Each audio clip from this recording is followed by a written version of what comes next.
So here are the questions that we're going to ask ourselves when we are engaging in gender criticism. And all of this stuff that I'm posting on the board I'm about to give you in the handout group activity, so no need to hastily scrawl everything, as Katie relievedly puts down her pencil. Yeah, wow. Is that an adverb? I don't know. How do men and women act according to stereotypes of male and female behavior? So you have to think about stereotypes. Stereotypes presented in your culture are not all that different from stereotypes presented in Elizabethan culture. Do men act as physically aggressive and rational? That's a stereotype, right? That all men want to blow up stuff and control the world through rationality by blowing it up. Do women act as submissive and emotionally unstable? Women want to bow to men's concerns and cry. That's your stereotype. Right, makes sense, sure. We have men blowing things up and we have women crying. Sounds like a great world to me.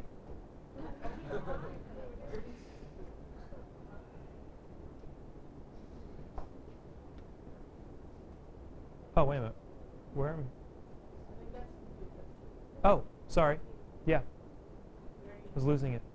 Okay, so these questions right here, if you're asking how do these people act, are they acting according to stereotype? It's a question of character. What are the characters doing? So we have a number of questions where we're exploring characters and how they act. Next set of questions. How do the stereotypical stories of men and women play out in fiction? Do men save women or vice versa? We've seen both in these plays.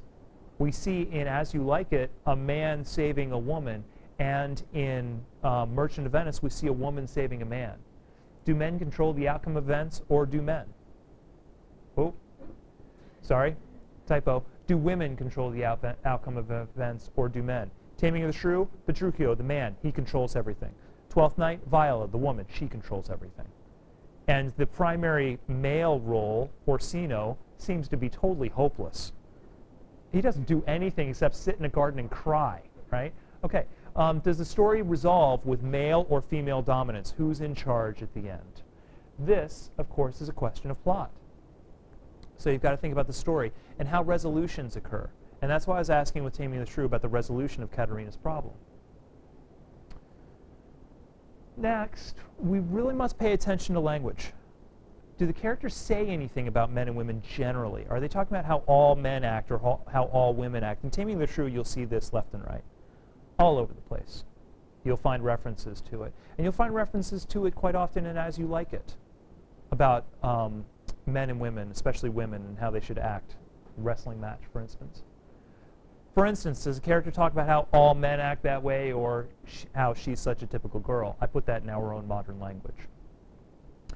Also, do the characters use loaded terms to refer to men and women? Like girl referring to a woman.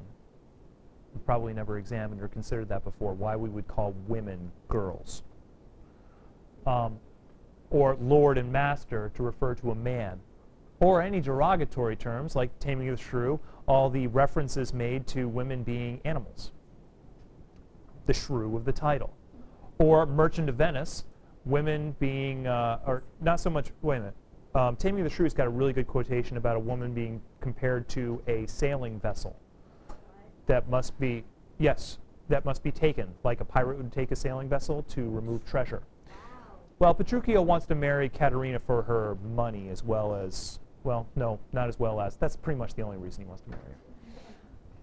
This is a question of dialogue.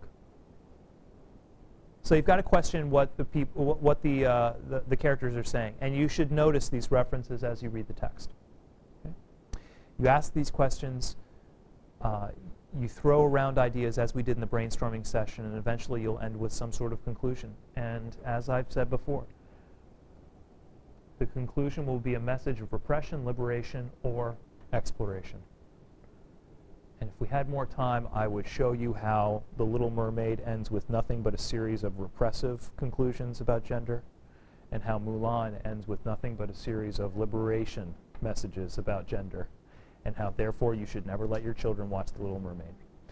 But we don't have time, so we're going to stop there and switch into group activity. So I know some of you are groups of one, and if that's the case, just sort of hang out for a moment. I'm going to give you your group activity sheet, and we will continue.